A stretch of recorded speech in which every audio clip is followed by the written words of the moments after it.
Hoje nós estamos aqui com uma pessoa muito especial, que é a Gisele Correia. Ela é professora universitária, mestre em Direito pelo UFMG e doutoranda também em Direito pelo UFMG. E tem muito para nos contar. Muito obrigada, Gi. Eu falo assim porque a gente já tem essa liberdade e eu gostaria até de agradecer pela sua aceitação desse convite. E hoje a gente tem um tema muito bacana de justiça restaurativa e de imigração, porque eu sei que a justiça restaurativa foi parte da sua tese, da sua dissertação de mestrado, e depois tem um outro tema da migração do seu doutorado, mas é um tema muito atual, é um tema que é de uma relevância social muito grande e que, como a gente está no programa de Direito e Cidadania, é muito importante que as pessoas conheçam dessa temática. Você pode contar pra gente um pouquinho, começando pela justiça restaurativa? Sim, claro. Primeiro, eu queria agradecer pelo convite. Como você mesmo falou, né, a gente já tem uma caminhada já de muitos anos, né, Grazi? Desde o programa Mediação de Conflitos.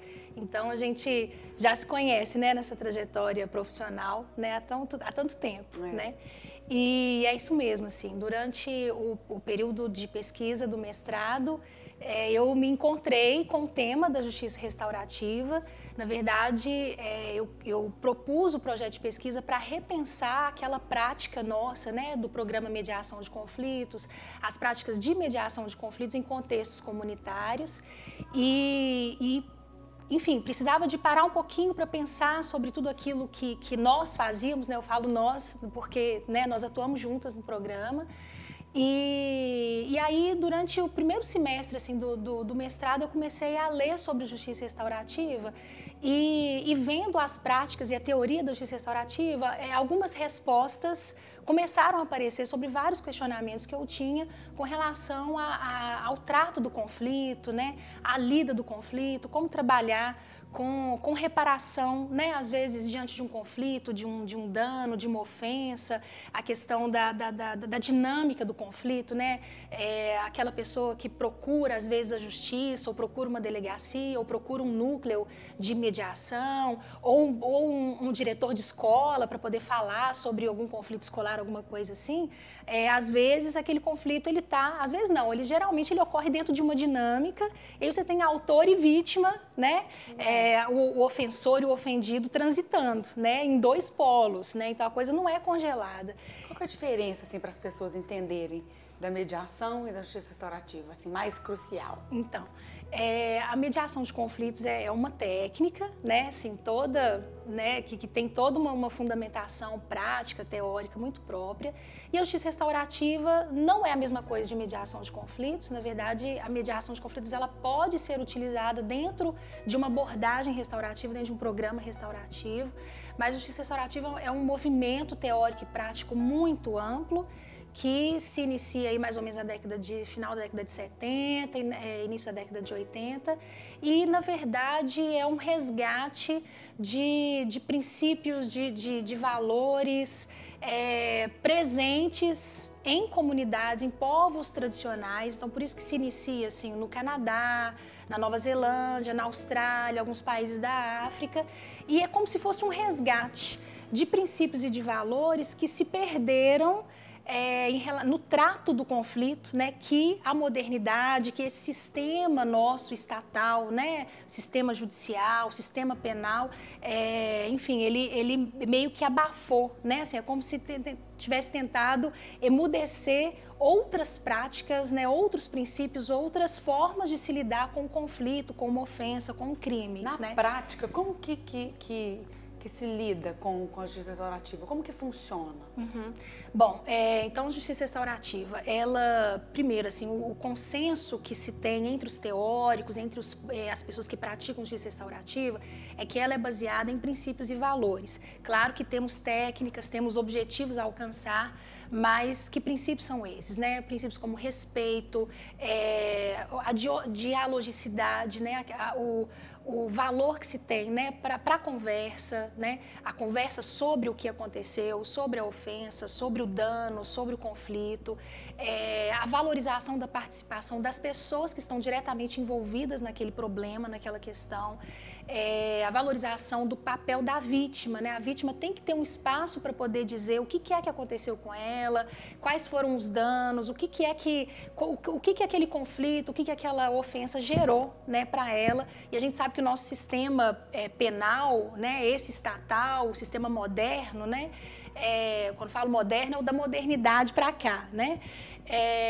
Ele emudeceu a vítima praticamente não tem papel nenhum no processo penal, né? Então, a justiça restaurativa, ela propõe vários resgates, né, desses princípios. A questão, por exemplo, da não estigmatização do ofensor, a pessoa sai dali com aquele estigma de condenado, réu, mas é um ser humano, né? E esse ser humano, ele pode se responsabilizar pelo que aconteceu e ele pode participar de um processo de reparação daquele dano, daquela ofensa. Então, a justiça restaurativa, ela tem esse nome porque ela vai trabalhar com essa perspectiva de que as coisas ou o dano causado, ele pode ser reparado. Quando a gente fala em restaurativo, não se pensa em voltar ao que era antes, porque muitas vezes isso não é possível, ou às vezes o estado, o que acontecia antes era um status de tanta violação que não se pode falar em voltar ao status anterior, né? Mas, então, o nome, assim, talvez para o português, e na minha dissertação eu até problematizo isso logo no primeiro capítulo, logo na introdução, que talvez o nome para o português fosse legal ser uma justiça reparadora, ao invés de justiça restaurativa, né? Mas como traduzimos diretamente do inglês, então, do Restorative Justice, então a gente pegou bem no pé da letra ali e pusemos uma palavra que nem se usa no português, que é o restaurativo, né? Mas talvez um nome que ensejasse assim, uma maior compreensão da justiça restaurativa fosse chamar justiça reparadora. Nossa, muito interessante. E, inclusive, até para poder entender, até para explicar um pouquinho para as pessoas, ver se a gente compreende, se eu também compreendi direitinho, né? Uhum. Então, a justiça restaurativa, ela vem com essa proposta de reparação em que tem um agressor, uma vítima, tem a possibilidade deles também se dialogarem. Isso. E dele compreender o lado da vítima, a vítima também compreender um pouco desse outro contexto de agressor, talvez até o que o levou a chegar àquilo, pensando numa reparação não só da vítima, mas quem sabe até das pessoas que estão envolvidas direta ou indiretamente, né? Exatamente. E esse último ponto, né, assim, certinho a compreensão, e esse último ponto que você traz, que é o envolvimento de mais pessoas, para mim é o grande tchan da justiça restaurativa. Então vou deixar esse tchan para o segundo bloco, porque se deixar a gente fica batendo papo, porque é muito gostoso falar sobre esse tema. Então fique com a gente, volto daqui a pouquinho.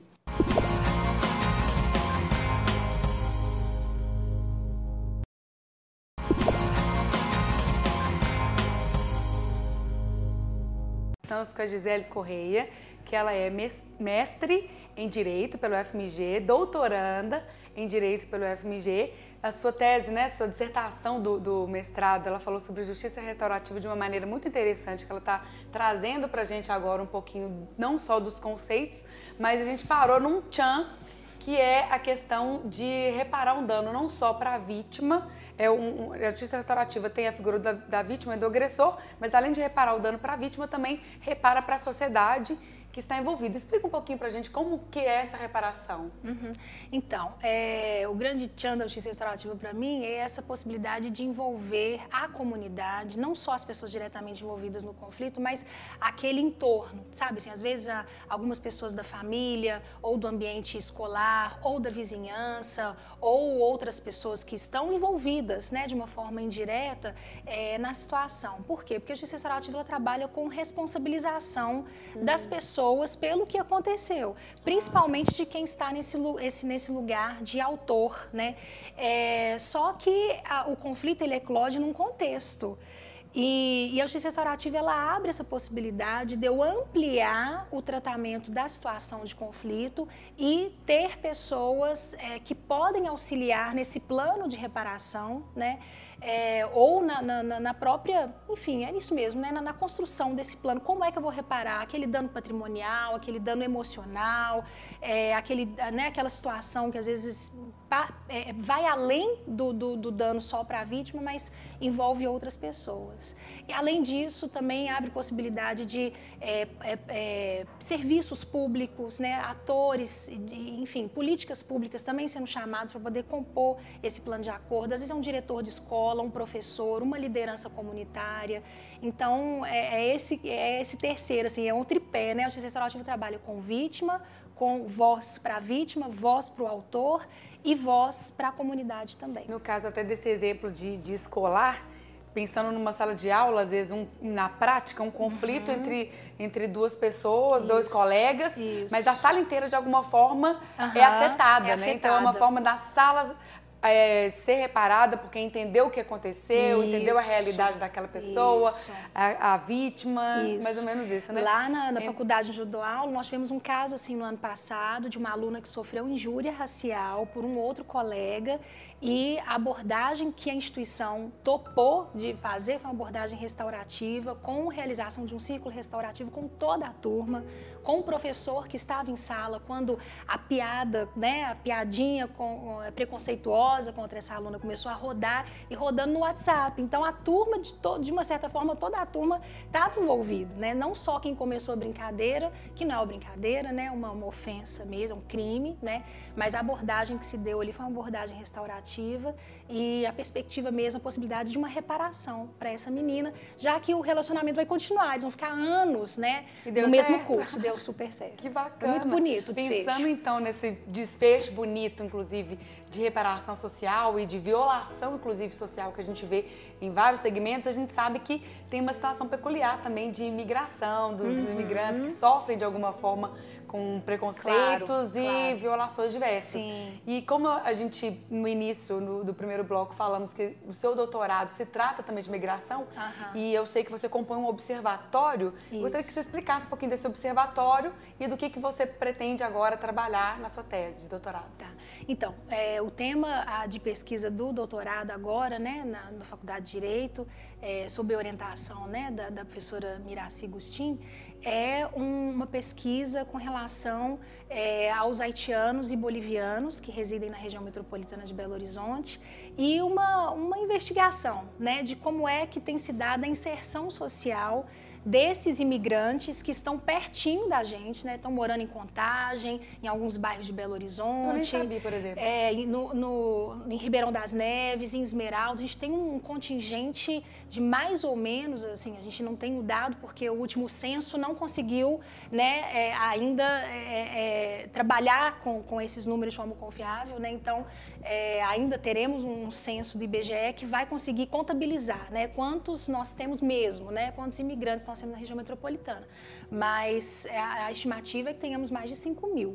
Sério? Imigrantes né, haitianos residindo na região metropolitana. Isso mostra o quanto que realmente é relevante pensar muito nesse tema. Conta um pouquinho pra gente do observatório. Bom, o Observatório da Migração Internacional de Minas Gerais é um observatório que foi lançado em dezembro, no início de dezembro do ano passado, e ele nasceu assim de um encontro entre professores, pesquisadores, pessoas que estão se debruçando sobre o tema da migração em Minas Gerais e é um tema muito recente, né?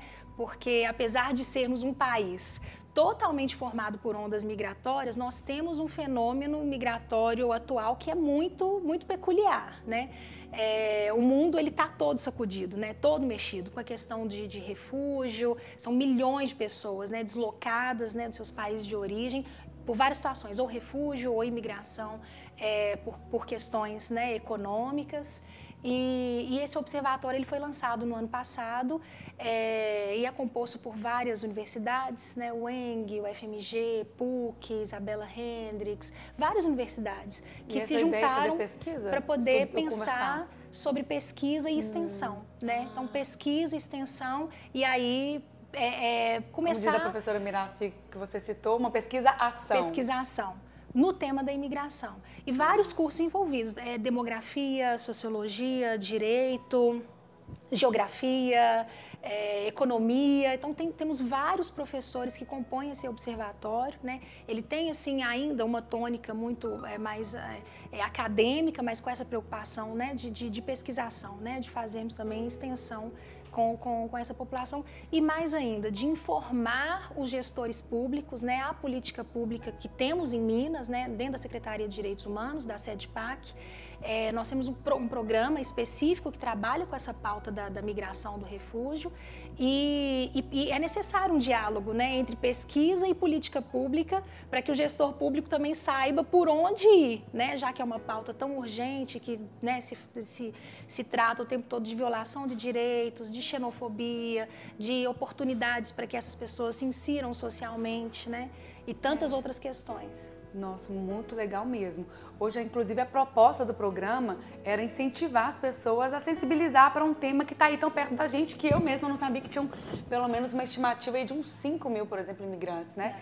Então, é um caso que é importante a gente conhecer, saber que funciona, saber que existe esse observatório.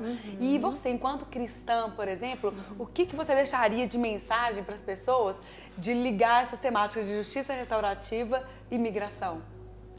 Bom, o meu recado é, primeiro, vivam intensamente os sonhos que Deus colocou no seu coração e assuma, né, às vezes essa vocação acadêmica, a vocação por trabalhar com aspectos sociais, mas às vezes também de trabalhar com empreendedorismo, enfim, várias áreas, mas assuma isso também como uma vocação dada por Deus. Às vezes a gente faz uma separação, sabe, assim, aqui termina o trabalho para Deus e aqui começa o trabalho secular, mas a gente não deve ver assim, né? A gente deve fazer todas as coisas com excelência, com sensibilidade, amando o próximo, e como se estivéssemos fazendo dentro da igreja, né? Assim, como se fosse um trabalho feito para Deus, porque é também, né?